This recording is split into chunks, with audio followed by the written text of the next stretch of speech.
right. Good morning, Spring Branch ISD. Good morning. Come on, now let's try it again. Good morning, Spring Branch ISD. Good morning. Okay, I'm going to say good morning, Spring Branch ISD. And when I say good morning, Spring Branch ISD, I want you to say, his name is Mack Hines, and he's a wild and crazy guy. Okay, let's try it again. A little Steve Martin for you. All right. Good morning, Spring Branch ISD. His name is Mack Hines, and he's a wild and crazy guy. Okay, let's try it again. I'm going to say again, good morning, Spring Branch ISD. His name is Mack Hines, and he's a wild and crazy guy. Okay, guys, this is one of the best school districts in the state. I need a little more excitement in this. When I say good morning, Spring Branch ISD, I want you to say it with so much excitement. His name is Mack Hines, and he's a wild and crazy guy. Let's try it again. Good morning, Spring Branch ISD. His name is Mack Hines, and he's a wild and crazy guy. All right, one more time for the top. All right, I'm going to say for the last time, good morning, Spring Branch ISD, because it's a great morning to be an educator in the state of Texas. It's a great morning to know that we are making an indelible impact on the lives of all of our students. I'm going to say, good morning, Spring Branch ISD. And when I say good morning, Spring Branch ISD, I want you to say, his name is Mack Hines, and he's a wild and crazy guy. And then I want you to stand up after you say that. And if you really are excited to be a Spring Branch ISD educator, if you really have a passion for kids, if you have a concern for cause and a passion for your children, I want you to clap, I want you to yell, I want you to scream, I want you to get excited, I want you to raise the roof in the school and let everybody know that you're excited to be here today. Let's try it one more time. Good morning, Spring Branch ISD. His name is Mack Hines, and he's a wild and crazy guy.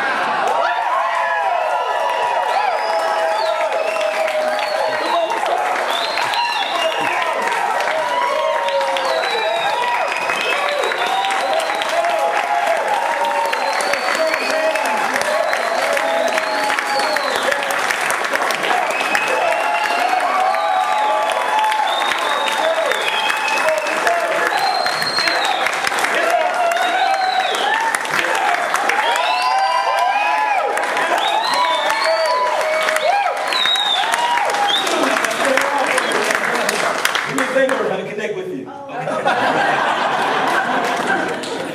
on, guys. All right, good job. She was like, is he crazy?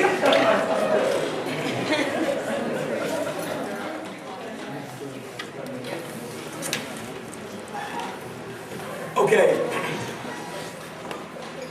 My name is what?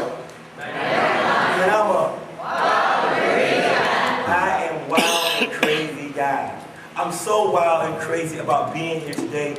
Principal Yearbook, I want to thank you for inviting me. Give it up for Principal Yearbook. She's a great student. Give it up. Also, I want you to know that if everything goes well and will, this time next year, she'll be Dr. Michelle Yearbook. Give it up. Seems like her that gives our okay. Speaking of names and reputations, I'm here today to talk to you about what we must do to empower African American students. I'm here today to tell you the first thing is you can reach your African American students. You can meet the needs of your African American students. But you've got to understand that to do that, you've got to believe in what you can do as an educator.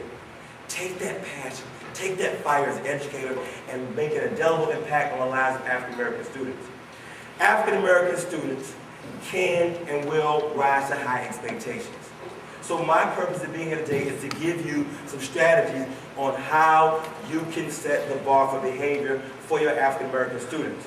Hence the title of my presentation, The Skin They're In, a racially relevant approach to building positive behavior within African American students.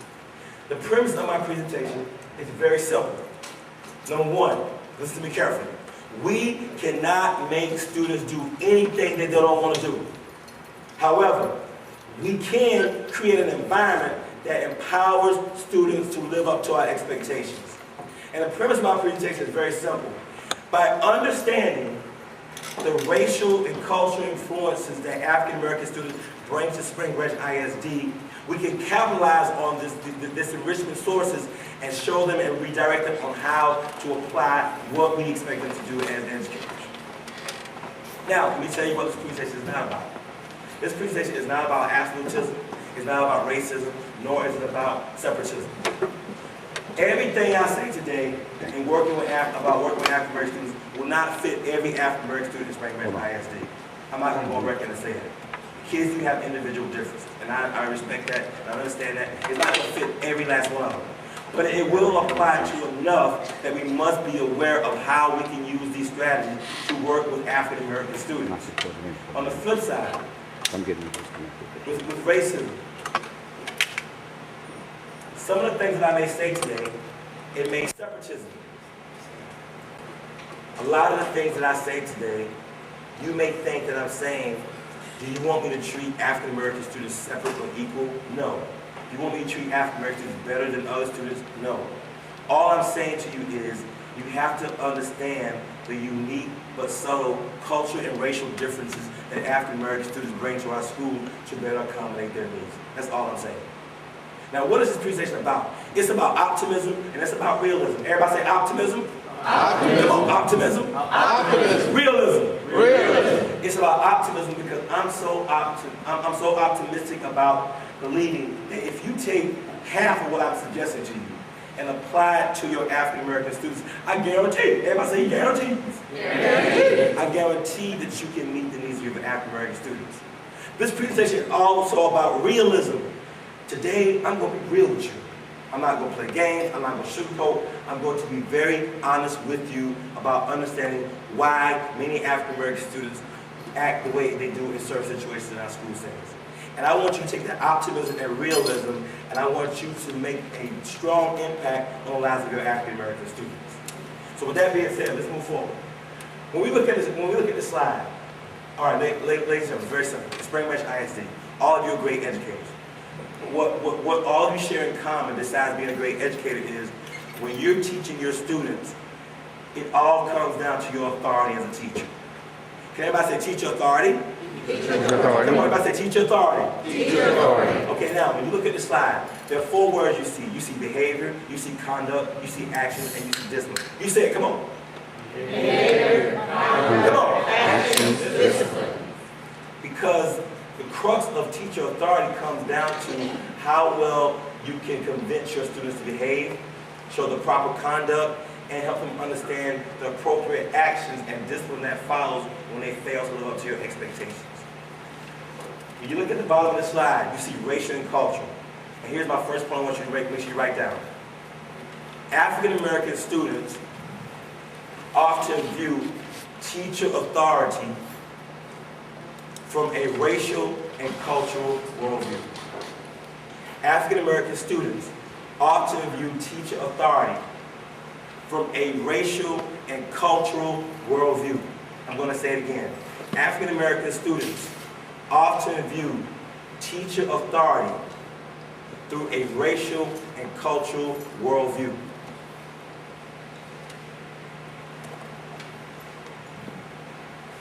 Now, what does that mean, ladies and gentlemen?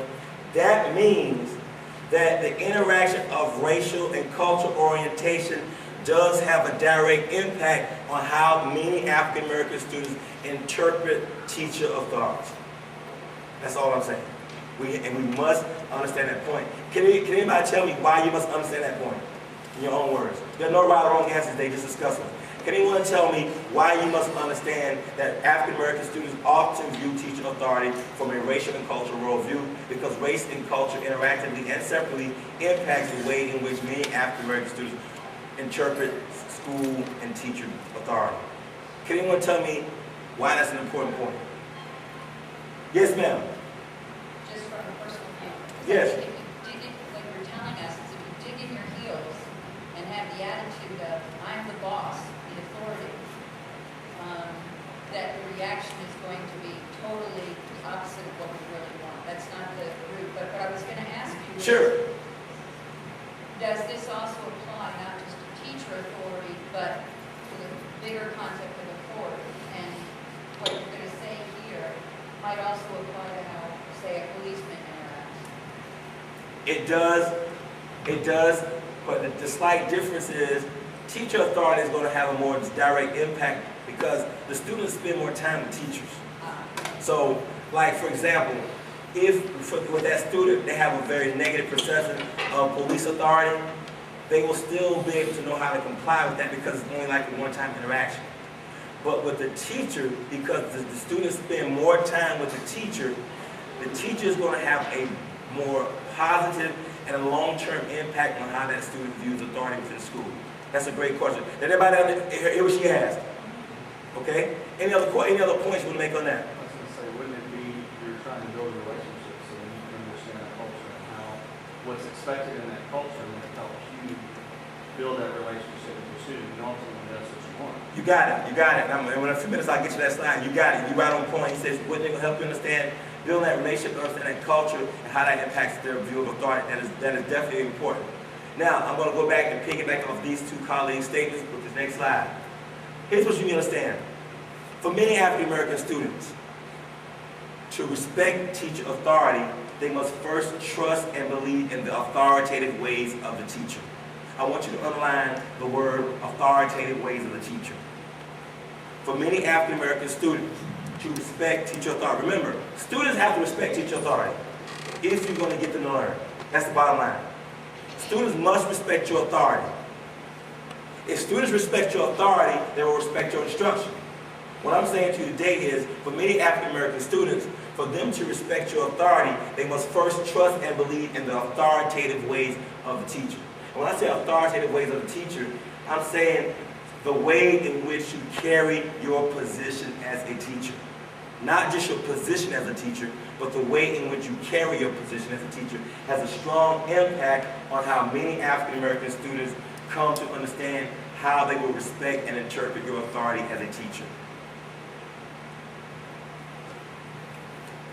And the most trustworthy dimension of teacher authority is teacher disposition.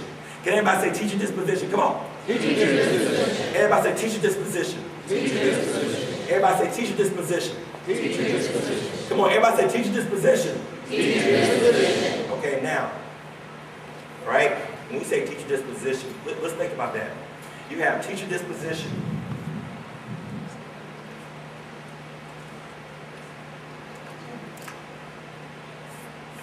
You have teacher disposition, and you have position. All right? What I want you to do in your section, three other people, is I want you to discuss, in your opinion, what is the difference between teacher disposition and disposition. You're going to discuss in your sections the difference between teacher disposition and teacher position. Take about 5 minutes to discuss that. We're going to come back and have a discussion. And disposition. Okay, I would like to volunteer to tell me what is the definition of teacher position. Volunteer. Yes. Stand up, please. What is the definition of teacher position? Teacher's biases. Say again? The teacher's biases. Okay, meaning? Well, lots of things. Basically, with teachers that might prefer female students to male students, or teachers that come in with baggage that develop a position on how they see people and view people. Okay, that's one angle. All right. Yes, sir. What is teacher position? I put that in more as the credential Right. authority. I am the one that's hired for this job. I am the boss. Right. And it's a subordinate position. I mean, a subordinate relationship. I am in charge and you are not. Right. That's the way I was. Yeah, that's correct. It's more of the role of being the teacher, whether you're a math teacher, science teacher, English teacher, high school teacher, elementary teacher. It's your credential to teach a certain subject. All right. Now I'm gonna go back to what my colleague in the back said about position and stance. Somebody tell me, what is teacher disposition? Yes, and please tell us. Teacher disposition is the demeanor in the classroom. Right. Attitude toward your students. Right. Great. Your teacher disposition is your demeanor, the demeanor, the persona behind the position. With the teacher disposition, it's more about how you understand the whole child, how you treat the whole child. And what I'm saying with this slide is very simple. For many African American students, their orientation towards the teacher position is largely influenced by how they view the teacher's disposition. Because for many African American students, they are more oriented towards the person before they're oriented toward the position. They're more oriented towards whether or not you have a sense of entitlement in relating to them instead of just your title of being